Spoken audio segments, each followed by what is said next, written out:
गौरभक्तवृंद हरे कृष्णा कृष्णा कृष्णा हरे हरे हरे राम राम राम हरे। श्री श्रीमद् भागवतम तृतीय स्कंद चतुर्विंश अध्याय।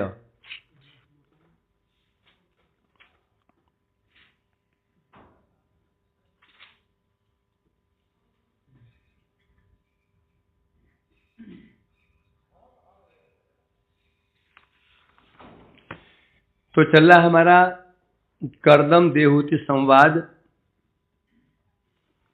इसमें देहूति जी कल कह रहे थे, अंतिम श्लोक में कहा था उन्होंने, क्या कहा था? साहम भगवतो नूनम वंचिता माया दृढ़म यत त्वां मुक्तिदम प्राप्य न मुमुक्षये बंधनात्। हाय हाय, मैं माया के द्वारा मुग्ध हो गई, वंचित हो गई। क्या, कैसे? वंचित अस्मि वंचित, आपके वंचित कैसे हो गई? बता रहे हैं, नूनम निश्चित रूप में, नूनम मैंने निश्चित रूप में मैं वंचित हो गई। ऐसे वंचित हो गई। यत त्वां मुक्तिदम प्राप्य, विमुक्तिदम, आप मुक्ति, मुक्ति नहीं विमुक्ति, मुक्ति और विमुक्ति, मुक्ति कहने से सायुज्य मोक्ष, विमुक्ति कहने से विष्णु अनुचरत्वम ही मोक्षमाहु मनीषिण। मनीषियों ने मुक्ति किसे कहा गया? किसे कहा? विष्णु के चरण कमल प्राप्ति को ही मोक्ष कहा गया। वास्तव में मोक्ष यही है, जिसे मोक्ष, जिसे मुक्तिवादी ज्ञानी मुक्ति कहते हैं, ये मुक्ति है ही नहीं। ये क्या मुक्त्याभास? क्या सनातन की बीमार पड़ गया? ऐसा तो होता नहीं हो। ये वाली भी होती है ना मुक्ति, अपने स्वरूप में मुक्ति होना, सायुज्य मुक्ति यानी कि भ्रम है, इल्यूजन। और कुछ कह रहे क्या?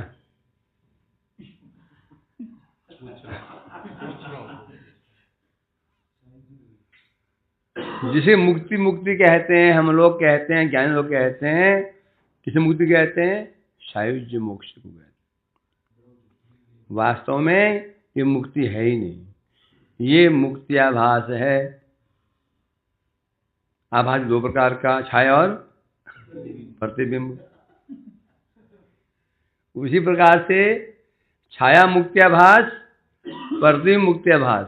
यहाँ भी छाया, हर जगह आप जोड़ देते हैं, छाया और आभास को जोड़ना ही पड़ेगा, जोड़ना पड़ेगा।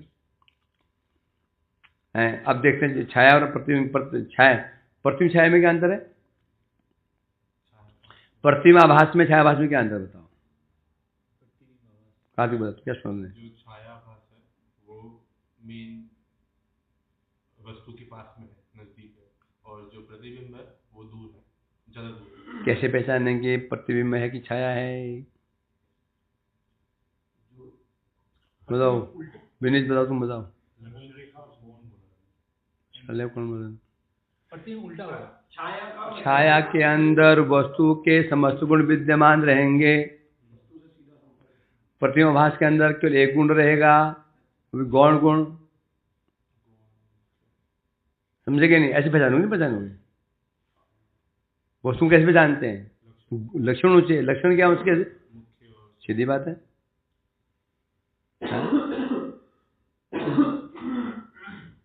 जो प्रतिबिंब आभास होता है उसमें वस्तु का केवल एक लक्षण, एक गुण होता है, वो भी गौण।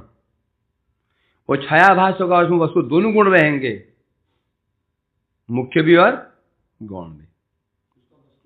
उदाहरण दिया था ना, बाल्टी के अंदर सूर्य प्रतिबिंबित हो रहा है, वहां से एक प्रकाश पुंज घर के अंदर गया और अंधकार दूर हो गया, परंतु ताप नहीं उसमें,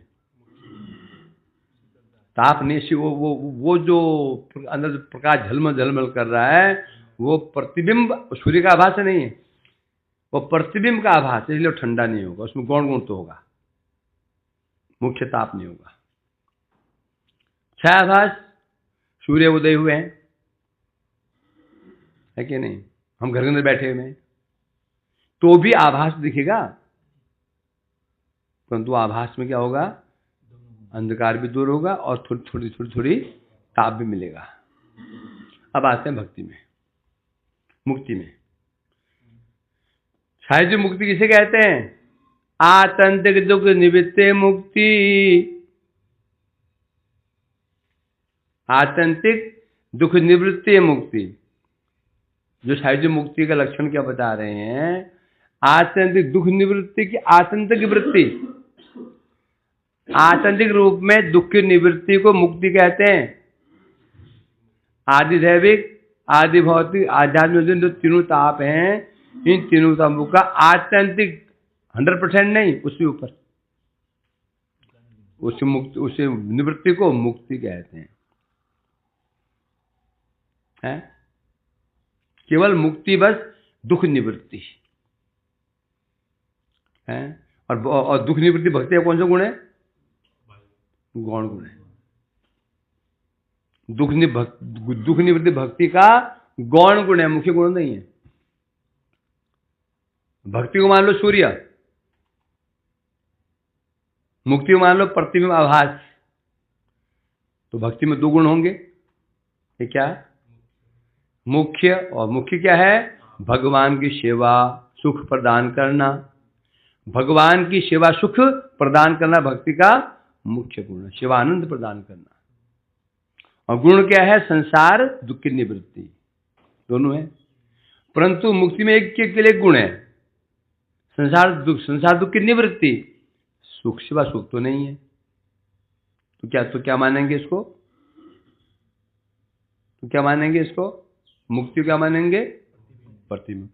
अब यदि ये सायुज्य मोक्ष प्रतिबिंब मुक्ति आभास है, तो फिर मुक्ति तो कुछ होगी। तो घर के अंदर प्रतिबिंब का आभास आ रहा है, तो प्रतिबिंब है किसका? बिंब का। तो बिंब कौन है? सूर्य है। समझे? सायुज्य मोक्ष यदि हम प्रतिबिंब मुक्ति आभास मान लेते हैं, मुक्ति का आभास है, तो मुक्ति कौन है? मुक्ति क्या बोले? भक्ति ही मुक्ति है।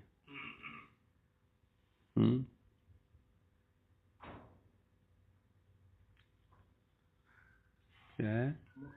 भक्ति दृढ़ात मुक्ति। भक्ति को कह के बता रहे हैं। तो वास्तव में मुक्ति कहते किसको है? भक्ति ही वास्तव में मुक्ति है, असल मुक्ति वही है। मतलब आप बोलेंगे तो भक्ति को मुक्ति हम कैसे कह सकते हैं? इसलिए कह सकते हैं कि मुक्ति में केवल एक गुण दिख रहा है, आत्यंतिक दुख निवृत्ति, सुख तो नहीं है। और भक्ति में दोनों गुण है। जो जिसे भक्ति प्राप्त हो जाएगी उसकी संसार दुख निवृत्ति नहीं होगी क्या? जब भक्ति प्राप्त हो गया उसका संसार दुख नाश नहीं होगा, तो होना ही होना है। बल्कि उसका असली गुण क्या है भक्ति का? भगवान धाम में जाकर के भगवान का सेवा सुख प्रदान करना। इसलिए जो मुक्ति हम कहते हैं, ये मुक्ति है प्रतिबिंब मुक्ति आभास। तो मतलब प्रतिबिंब तो छाया भी होना चाहिए। तो छाया मुक्ति आभास क्या है? वैकुंठीय मुक्ति जो है छाया मुक्ति आभास है। सालोक्य, सारूप्य, साष्टी और सामीप्य, ये मुक्ति है ना। ये क्या है? छाया मुक्ति आभास। ये छाया है। छाया में दोनों गुण विद्यमान रहेंगे, संसार निवृत्ति और सुख। जो वैकुंठी मुक्ति रहती है, ये जो संसार दुख निवृत्ति यहाँ भी ना, उसमें भी नहीं होगा। थोड़ा बहुत उसमें शिवा सुख, थोड़ा सा सुख भी तो है। वैकुंठ में जब रोज दर्शन करते हैं वो सुख तो ही है, लेकिन यदि कामना वासना वहाँ है थोड़ा बहुत, वहाँ सुख तो मिलेगा उसको। ये दोनों गुण है उसमें, वैकुंठी मुक्ति में दोनों है। संसार निवृत्ति, संसार दुख निवृत्ति तो होगी, एक थोड़ा बहुत सेवा, थोड़ा बहुत सुख मिलेगा। तो इसलिए हम क्या बोल देंगे उसको? छाया मुक्त्याभास। और सायुज्य मोक्ष क्या है? प्रतिबिंब मुक्त्याभास, उल्टा है ना। तो ये बात क्यों बोल रहा था मैं? हाँ, विमुक्ति। तब कह रहे हैं विमुक्त। तो विमुक्ति मतलब ये नहीं कह रहे कि आप मोक्ष देने वाले हैं, विमुक्ति शब्द का उपयोग है। विमुक्ति, विशेष मुक्ति मतलब आप साक्षात भक्ति प्रदान करने वाले हैं। पर आपको पाकर के मैं वंचित हो गई, मैंने तो कोई चेष्टा ही नहीं की आपसे मुक्ति भक्ति प्राप्त कर लूं। न प्राप्यम मुमुक्षु बंधनात्, मेरे संसार बंधन ही दूर नहीं हुआ, मेरी आसक्ति और बढ़ गई है। आपको पति रूप में प्राप्त करके आपने भोग करना शुरू कर दिया। तो वास्तव में जो मैंने पीछे कहा था, जीवनो मृत्यु ही सा, और जीते जी मुर्दा है, उस जीवन उदाहरण में हूं। देवती कह रही, जो मैं कहा था अभी, जीवनोपि निहत कर्म धर्माय न मृगाय कल्पते नृत्य तीर्थ पद सेवाय जीवनोपि मृत्यु ही सा। जिसके शारीरिक चेष्टाएं, कर्म मतलब शारीरिक चेष्टाएं धर्म के लिए नहीं हो, धर्म कहने से धर्म के लिए नहीं होती हैं। जिसका धर्म वैराग्य के लिए नहीं होता, जिसका वैराग्य भवन सेवा के लिए नहीं होता, तो जीते जी मरा हुआ है। तो देवती जी कह रहे हैं, हे प्रभु, उसका जीवंत उदाहरण मैं हूं, मैं जीते जी मरी हुई हूं। इस प्रकार से अध्याय समाप्त हुआ था। तो चतुर्विंश अध्याय शुरू हो चुका। मैत्रेय जी कह रहे इस प्रकार से, विदुर जी, निर्वेद वादिनी में कहने वाली, इस प्रकार से देवहूति अपने दुख प्रकट कर रही है, प्रकाशित कर रही है। ऐसी दुखवादिनी, दुख प्रकट करने वाली मनुपुत्री है। देवहूति की बात को सुन करके दयालु, परम दयालु कर्दम ऋषि शालिनी, देवहूति जी कैसी है? शालिनी, अत्यंत श्लाघनीय, पूजनीय। ऐसी वो क्या नाम है, देवहूति जी के प्रति क्या कह रहे हैं? शुक्ला भी अव्याहित में स्मरण। क्या कह रहे हैं? क्या कहा? शुक्ल, भगवान ने जो कहा था उसका स्मरण करके, भगवान ने जो कहा था, पहले कहा था, किसे कहा था? मनु महात्मा को क्या कहा था? आप अपनी इस कन्या को ऋषि कर्दम को दे दो, आपकी उस कन्या के गर्भ से ही भगवान का अवतार होगा। कर्दम जी ने उसका स्मरण किया। बोल कर्दम जी को कैसे पता कि मनु जी को ऐसे कहा था? मनु ने ऐसा नहीं कहा था, शादी कर लो, इसकी गर्भ से भगवान जन्म लेंगे, कहा था क्या? क्योंकि कर्दम जी कौन है? सर्वज्ञ है, उसे जानते हैं।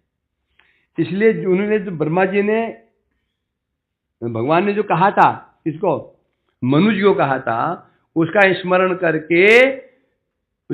करके परम पूजनीय देवहूति जी को कर्दम मुनि आहा कहने लगे।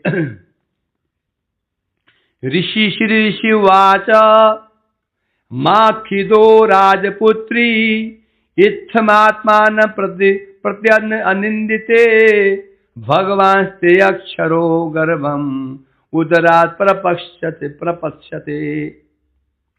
ऋषि कह रहे हैं, मैत्रेय ऋषि कह रहे हैं, हे विदुर जी,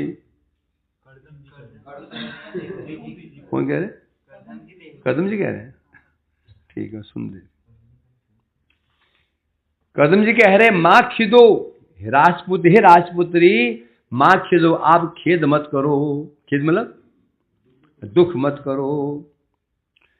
आप अर्थात ऐसा कह करके अपनी निंदा मत करो, दुखी मत हो, क्योंकि आप कौन हो? अनिंदिता, जिनसे निंदित कार्य हो ही नहीं सकता। आप कौन हो? अनिंदिता, न निंदिता, अनिंदिता। आप निंदनीय कार्य आपसे हो ही नहीं सकता, आप अनिंदिता हो। इसलिए आप व्यर्थ में ही ऐसे अपने आप को दुखी मत करो, दुखी मत हो। क्यों? भगवान से अक्षरो गर्भमुद्रात संप्रपश्यते। क्या होने वाला है?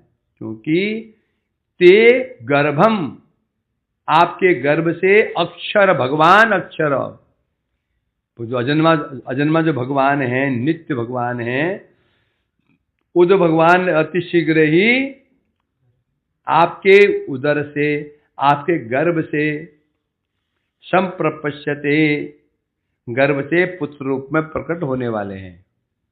तुम कह रही हो मैं जीती जी मरी हुई हूं, मां खेद हो, ऐसे दुख मत करो, क्योंकि तुम निंदिता नहीं, तुम अनिंदिता हो, हैं?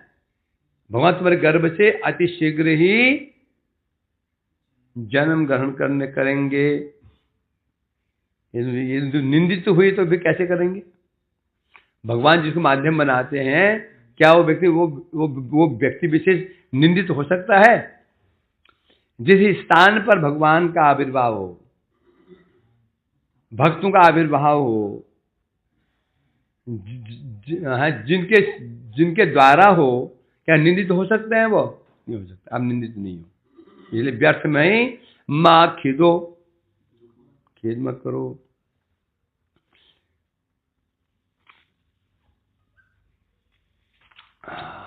अर्थात धृतव्रतासी भद्रम ते दमे नियमेन च तपो द्रविण दानेश्च श्रद्धया चेश्वरम भज। धृतव्रतासी भद्रम ते दमे नियमेन च तपो द्रविण दानेश्च श्रद्धया चेश्वरम भजो। अब तुम एक काम करो, तुम धृतव्रतासी, धृतव्रत आसी, अशी में हो, तुम धृतव्रत मतलब तुम कठोर व्रत का आचरण करने वाली हो, तुमने बहुत कठोर व्रत का आचरण किया है, धारण किया है। अब तुम क्या करो, मुझसे सुनो। अब तुम पहले तो दमेन, दम को धारण करो। दम मतलब इंद्रियों को संयम करो। दम और शम, दम से दांत, शम से शांत, शांत और दांत। दम कहते हैं जो हमें बाह्य इंद्रियां हैं, चक्षु, कर्णनासिका, जिह्वा, त्वचा, इनको जीतने को कहते हैं दम। शम कहते हैं मन, मन को जीतने को शम कहते हैं। शम से बनता है शांत। तो कह रहे हैं तुम पहले काम करो। अब सबसे पहले दमेन नियमेन च, तुम पहले दम को अवलंबन करो, अर्थात इंद्रिय को संयमित करो। उसके बाद नियम, यम माने क्या होता है? यम नियम, यम होता है यम ऊपर में, यम माने होता है प्रत्याग करना, प्रतिकूल का प्रत्याग करो। फिर यम के बाद नियम, नियम माने अनुकूल को धारण करो। अष्टांग योग के 8 अंग हैं। पहले यम, फिर नियम, फिर आसन, फिर प्राणायाम, फिर प्रत्याहार, फिर धारणा, ध्यान और समाधि। इसलिए कहते हैं पहले तुम काम करो। तो बोलते हैं ये तो अष्टांग योग का नियम है, अष्टांग योग की विधि है। तो क्या भक्ति मार्ग में यम होता है? अवश्य होता है। तो यम करना नहीं पड़ता, भक्ति में यम करना, यम अपने आप हो जाता है। ये अंतर है। योग मार्ग में पहले तुम्हें यम करना ही पड़ेगा, जबरदस्ती तुमको इंद्रियों को संयम करना पड़ेगा। तो ये योगियों करना पड़ेगा, फिर नियम शुरू होता है। भक्ति में शुरुआत कहां से होती है? नियम से। भक्ति की शुरुआत नियम से होती है, यम से नहीं होती है। यम मैंने प्रत्याग करना, नियम मैंने पालन करना। भक्ति में शुरुआत कहां से होती है? पालन करो, श्रवण करो, कीर्तन करो, स्मरण। कहीं है कि प्रत्याग करो? कहीं है कि कुछ त्याग करो? लिखा है? बस श्रवण करो, कीर्तन करो, स्मरण करो, पाद सेवन करो, अर्चन करो, नियम तो यम तो हो जाएगा। जब श्रवण करो कहा गया, तो श्रवण जब श्रवण करोगे ऑटोमेटिक गप गप पर त्याग करोगे, यहाँ बैठो यहाँ बैठो यहाँ बैठो, गप तो नहीं मारोगे ना, मारोगे क्या? तुमने क्या क्या शुरू किया? श्रवण करना शुरू किया। श्रवण करोगे तो गप तो मारोगे नहीं, तो गप मारने क्या हो गया? निंदा क्या हो गया? त्याग हो गया। किया था नियम, हो गया नियम है। कीर्तन करो, ये नहीं कहा पहले तुम विषय वार्ता को छोड़ो फिर कीर्तन करो, वैसे बोला है? क्या बोला? तुम कीर्तन करो। अब कीर्तन करोगे तो विषय वार्ता तो स्वयं छूट जाएगी। अर्थात भक्ति के प्रभाव से यम तो आ ही जाएगा, ये विशेषता है। और योग मार्ग में पहले तुम्हें बलपूर्वक तुम्हें पहले यम करना पड़ेगा, तुम्हें प्रत्याग करना पड़ेगा, जबरदस्ती करना पड़ेगा। गुफा में घुस जाओ, खाना पीना बंद कर दो, इंद्रिय को इतना दुर्बल इंद्रिय कर दो कि कुछ सोच ही ना पाए। इंद्रिय कमजोर हो जानी चाहिए, भोग करने की प्रवृत्ति ना रहे, अपने आप ही विरक्त हो जाए। एक व्यक्ति बिस्तर पड़ा हुआ है, 4 दिन खाया पिया नहीं, वो शिलाइन पे जी रहा है। स्वर्ग से अप्सरा उतरी रंभा, उसको आलिंगन कर लिया उस पेशेंट को, तो उसको कितना आनंद आएगा ना। करेगा नहीं करेगा? दिमाग खराब हो जाएगा, गुस्सा है। क्यों? शरीर में दम नहीं है, शरीर में ताकत ही उसके नहीं है कि नहीं? ऐसा है कि नहीं? तो उसी प्रकार से पहले शरीर को तपाओ, इसको ऐसे बना दो कि किसी काम का ही नहीं रहे। भक्ति में ऐसा नहीं है। भक्ति में क्या है? नियम पालन करो, यम तो होगा ही।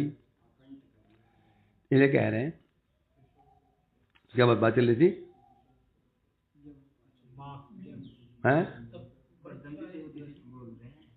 हाँ, दम। तो दम करो, फिर नियम। जब तक इंद्रिय हमारे बस में नहीं होगी तो फिर दान पुण्य की, फिर उसके बाद धर्म करो, फिर दान करो, व्रत करो, पुण्य करो, और क्या करो? दमे नियमेन च तपो, और तपस्याएं करो। और द्रविड़ दान, द्रविड़ मने धन, और धन का दान भी करो। कैसे करो? श्रद्धया करो। हाँ, तुम्हें क्या करना है? इंद्रिय संयम करो, सुधर्म आचरण करो, तपस्याएं करो, धन दान करो। ये सब करते हुए विशेष बात क्या है? श्रद्धया चेश्वरं भज, ये अंतर है। बोले ये तो सब कर्म मार्ग की बातें हैं। ये इंद्रिय संयम करो, सुधर्म आचरण करो, तपस्याएं करो, धन, ये तो ये इंद्रिय संयम हो गया, ये योग मार्ग है। सुधर्म आचरण करो, ये कर्म मार्ग है। तो ये भक्ति बातें नहीं है, तो ये या योग की बात आ रही है, यहाँ भी कर्म की बात आ रही है। अंत में क्या बोल रहे हैं? ये सब करते हुए श्रद्धया च ईश्वरं भजो, और श्रद्धा ईश्वर का भजन करो, ये मुख्य है। आप ईश्वर का भजन निकाल दो इसमें से, अब केवल कर्म और योग बच गया, जिसका फल मैक्सिमम मुक्ति तक, उसके ऊपर नहीं। कर्म का फल भोग हो गया, उसके ऊपर नहीं। लास्ट में क्या है? क्योंकि देहूती जी हैं ना, योगी भी नहीं है और कर्मी भी नहीं है। क्योंकि भगवान का आविर्भाव कभी योग कर्म से नहीं होता। भगवान आविर्भाव का मतलब भक्ति से भगवान का आविर्भाव होता है। भगवान जननी कौन है? भक्ति भगवान की जननी है कि नहीं?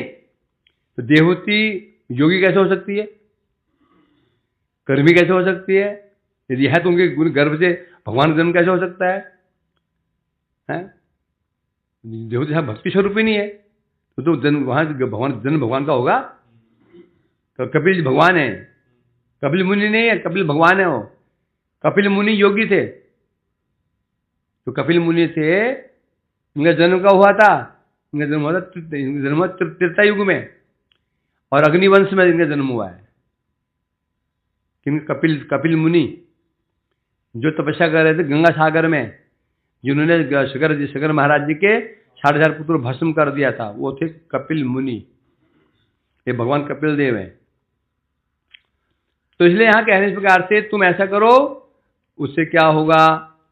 हाँ, ईश्वर का भजन करो, इससे तुम्हारा क्या, एक जन्मे हो तुम्हारा वैसे पूर्व जन्म में तुम्हारा कल्याण तो हो चुका। तो पूर्व जन्म में तुमने तपस्याएं की हैं, व्रत किए हैं, है ना, उसका फल ये हुआ तुम्हें ऐसे तुम पुत्री, किसी पुत्री बनी? मनु महाराज की पुत्री बनी हो, ब्रह्मा जी की पौत्री बनी हो, ऐसे थोड़ी होता है। इसलिए तुमने पूर्व जन्म में तपस्याएं की हैं। किसने पूर्व जन्म में क्या किया, इसको कैसे पहचानेंगे?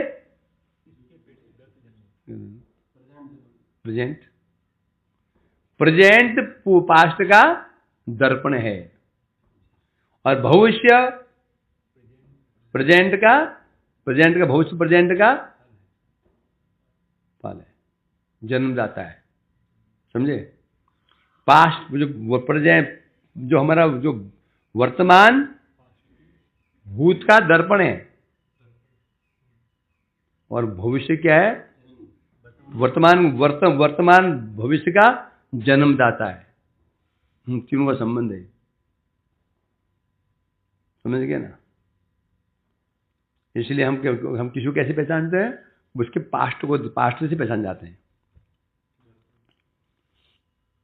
काशी से कोई पंडित जी पढ़ करके कोई बच्चा पढ़ने गया, उसने बड़े शास्त्र विद्या अध्ययन किया, वेद आदि पढ़ लिए, पारंगत हुआ, घर वापस आ रहा था तो एक बारिश हुई, छप्पड़ के नीचे बाहर बरामदे में खड़ा हो गया, एक झोपड़ी से मकान सटा। तो उसी में वहां से एक अर्ची जा रही थी राम नाम सत्य करते हुए। तो अंदर उसको आवाज आई, अंदर से आवाज आई, कान लगाया, कोई स्त्री किसे कह रही है, पता करो तो ये मुझे मरा ना, ये कैसा था, ये जो मरा ये कौन था, कैसा था, और ये कहाँ गया, पता करके आओ। कान खड़े हो गए, ये मर गया, अब ये जो जिसे कह रही है ये कैसे पता करेगी? देखते थोड़ी देर में आई, उसने पूछा क्या था, बोला ये बड़ा दुष्ट प्रवृत्ति का व्यक्ति था, और इसके अच्छी गति पर। बोलो कैसे? इसमें मैं अंदर घुस गया ये, देवी बताओ कि मैंने देखा इसने पूछा भी नहीं, इन्हें पूछा भी नहीं, गई हो देख क्या गई, क्योंकि सब लोग कह रहे थे अच्छा मर गया, सब लोग कह रहे अच्छा मर गया, चर्चा हो रही थी, बहुत परेशान कर रखा था, अच्छा मर गया, सभी कह रहे थे, मैक्सिमम लोग कह रहे थे, तो व्यक्ति अच्छा नहीं था। पता चला मरने के बाद मर गया ना, बोला अच्छा चला मर गया, जान खा गया था, तो तब पता चलता है? तो इसलिए कह रहे हैं यहाँ पर, क्योंकि तुम्हारा पास्ट बहुत अच्छा है, पूर्वजन्म बहुत अच्छा है, तुम मनु की पुत्री बनी, ब्रह्मा की पौत्री बनी, और तुम्हारे घर से भगवान का जन्म होने वाला है, तो तुम्हारा पास्ट बहुत अच्छा है। अब इस जन्म तुम अभी होने पर भी, अभी हमारी समस्या क्या है? जब हम यहाँ गौड़ी मठ में आ चुके हैं, महाप्रभु के परंपरा में आए हैं, सुकृति कम छोटी मोटी सुकृति नहीं है, बहुत बहुत बहुत बलशाली सुकृति हैं। महापुरुष परंपरा में आ जाना छोटी मोटी सुकृति नहीं है, बहुत सुकृति अर्जन की है, परंतु होने पर भी अब हमें आगे बढ़ाना पड़ेगा इसको। 10th में 98% मार्क्स थे, टॉप कॉलेज में उसको एडमिशन मिला विद स्कॉलरशिप। अब वो पढ़ाई तो करता नहीं है, सर बोलते हैं कुछ याद किया नहीं, ये सर्टिफिकेट है, पढ़ाई क्यों नहीं, सर्टिफिकेट है, 95% मार्क्स थे, करते करते पूरा साल बीत गया, अब वहीं अटक गया। वो जो 95 मार्क्स थे उसके बहुत अच्छे थे, परंतु उसका फल क्या था? उसका फल था अच्छे कॉलेज में एडमिशन। अब वहाँ सर्टिफिकेट काम नहीं करेगा, वहाँ अब आगे पढ़ाई पढ़नी होगी। उसी प्रकार से तुम्हारे हमारा संस्कार तो बहुत जबरदस्त सुकृति थी। महाप्रभु भगवान मान लेना कोई सामान्य बात तो नहीं है। मैं कहता हूँ ना, नारायण को भगवान मानने में 100-200 ग्राम सुकृति बहुत है, जरूरत नहीं। 100-200 ग्राम सुकृति बहुत है, 100-200 कम चल जाएगा। राम जी को मानने के लिए कम से कम है तो 30 मन तो चाहिए, एक मन 40-50 किलो सुकृति चाहिए, 40-50। कृष्ण को मानने के लिए भगवान 1 क्विंटल, और महाप्रभु मानने के लिए 100 क्विंटल। 100 क्विंटल कैसे सचिनंदन? कि नारायण को सब भगवान मानते ही हैं, उड़बुड़ा काम करते नहीं है, उड़बुड़ा काम करते नहीं है। शंख है, चक्र है, गदा है, पद्म है, शादी ब्याह करते नहीं है। शेष विचित्र काम सोते काम है, शेष नहीं है। कहाँ सोते हैं? शेषनाग पे सोते हैं, विचित्र सांप के पे सोते हैं। हाँ भाई भगवान है, कुछ करते हैं, शांत बैठे रहते हैं, 4 हाथ हैं, शंख गदा चक्र पद्म है। शादी एक भी की भी है तो चरणों में बैठे रहते हैं चुपचाप। राम जी में थोड़ी समस्या आ जाती है, क्यों? जन्म हुआ नहीं, जन्म ने गड़बड़ कर दिया। जन्म हुआ, छोटे से थे, चलना भी नहीं आता था, फिर चलना सीखा, नंगे मैं चलते थे घुटने के बल। फिर पढ़ने के लिए गए, पढ़ाई की, फिर वहां से फिर शादी भी हो गई, बच्चे भी हो गए। तो इधर हो रहा है, वो पीछे तुम दोनों ऐसे हो रहा है, ऐसे हो रहा है। तू यहाँ को वहां को, वो तू यहाँ को हो रहा है, ऐसे क्यों हिल रहा है? तू बैठ जा, खड़ा हो जाओ, हिलता रहे। तो राम जी चलो ठीक है मान लेते हैं, बड़े झूठ तो बोलते नहीं थे, आचरणवान थे, मर्यादा में रहते थे, तो थोड़ा मान लेते हैं भगवान को। ठीक है, भगवान हैं। एक पत्नी व्रत थे, बड़े नियम, बड़े ही पत्नी व्रत थे, बड़े कठोर नियम के, बड़े न्याय प्रिय थे, मान लिया। तो उसके लिए 40 किलो बहुत है, 40 किलो। अब बात है कृष्ण जी की, ये तो जन्म से गड़बड़ है। जन्म लेते पहले तो कंस को ठग लिया। जन्म हुआ कहाँ? भाग रात में भाग के पहुंच गए उधर। पहले तो माता पिता को रुलाया, जन्म के साथ माता पिता रोते रहे जेल में, वहां पहुंच गए। वहां जो उत्पाद मचाया, ब्रजवासी जो परेशान किया, झूठ बोलना, मटके फोड़ना, घर जिना हराम कर दिया। और जुकाम हर को नहीं कहता कि लड़की कपड़े चुरा लेना नहाते हुए के, उनके साथ राज करना, नाच गान करना, और फिर झूठ बोलना। तो बस उन्हें सीखे बोलते ना, तो आराध्य ने झूठ बोलने एक्सपर्ट हैं। तो कृष्ण भगवान मानना थोड़ा सा और मुश्किल, कम 1 क्विंटल चाहिए तब भगवान। और जब बात ही महाप्रभु की बात तो फिर पूछे मत, क्योंकि कृष्ण ने भी कुछ ऐसे काम किए हैं जो पता चलता है ये सामान्य व्यक्ति तो नहीं है। गिराज खा दिया, अघासुर को मार दिया, पुतना को मार दिया, बिना चेष्टा किए, बिना कोई रूप बढ़ा के। जिस काले हरस के जहर से आकाश से जाने वाले पक्षी गिर मर जाते थे, एक कोस तक कुछ हरी घास नहीं होती थी, कूद गए। हाँ भाई चलो ठीक है, ये लीलाएं तो हैं, तो मान लेते हैं। अब भाई महाप्रभु की बात, उनको नहीं मान सकते हैं। क्यों नहीं मान सकते हैं? क्योंकि नंबर 1 तो एक सन्यासी की बात थी, भिक्षुक की बात थी, घर घर जाकर के प्रचार कर रहे हैं, भिक्षा मांग के खा रहे हैं, और कभी अपने ऐश्वर्य दिखाए भी तो उसको मना कर दीदी की बोल दिया ना तेरे ख्याल नहीं, फिर दर्शन दे भी दिया, उसको डरा दिया, तो बोलेगा ना तेरी मृत्यु हो जाएगी। बोलते किसको दर्शन दिया था? सार्वभौम जी को दर्शन दिया, चारती को जिसे दर्शन दिया उसको सावधान कर दिया, जब तक मैं यहाँ पर हूँ किसी ये कहना नहीं। अब उसे भगवान कैसे मान सकते हैं बताओ? हैं स्वयं माला कर रहे हैं, स्वनाम संख्या जब सूत्रधारी अपने अपने हाथ से अपनी माला जप रहे हैं, रो रहे हैं, हार आदि हाथ कृष्ण करते हुए, उन्हें भगवान कैसे मान लेंगे?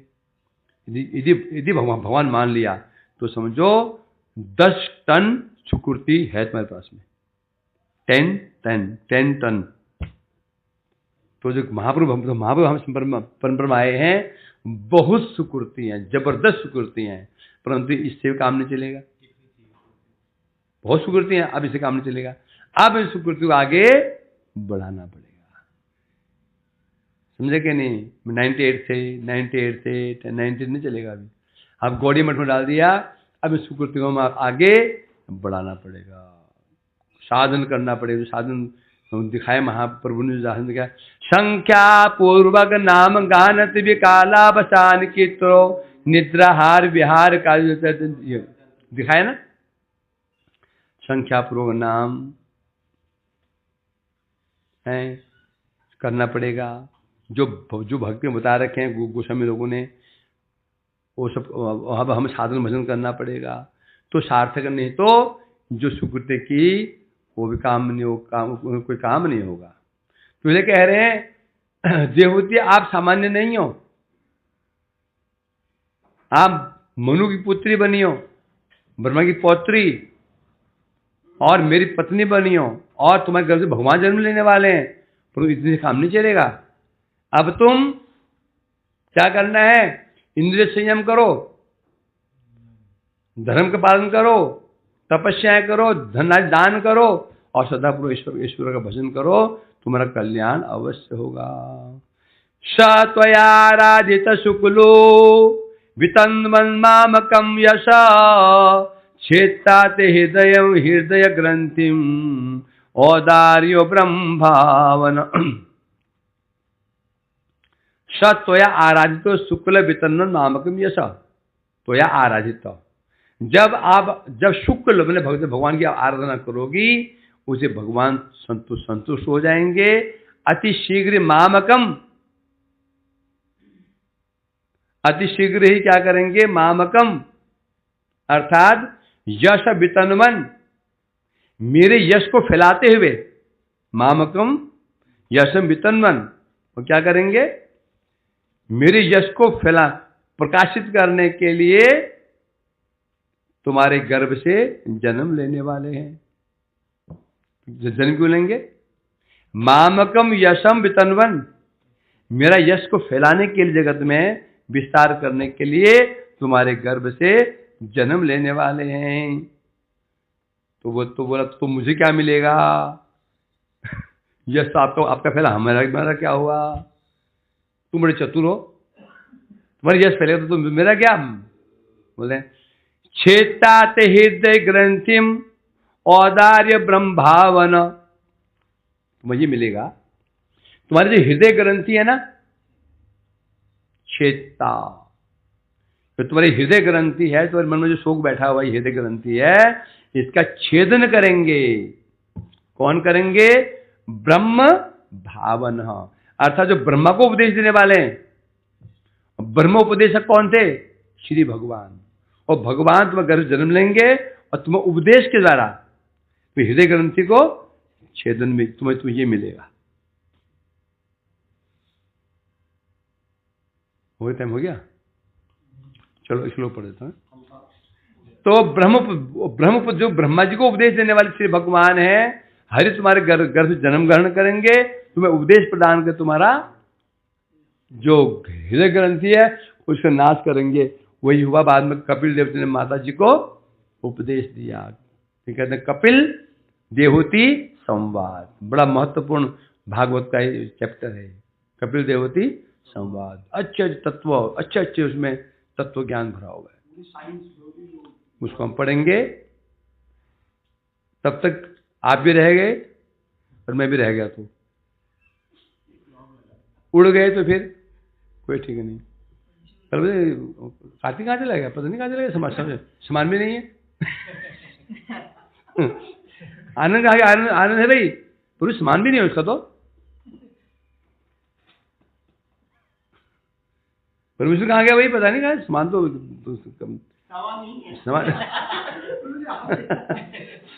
समान तो यही है, माला है, माला नहीं है। माला कहाँ है? माला गायब है। आपके 2 कपड़े 2 जोड़ी कपड़े माला गिरिराज जी को बोला था। इसलिए चलो ठीक है।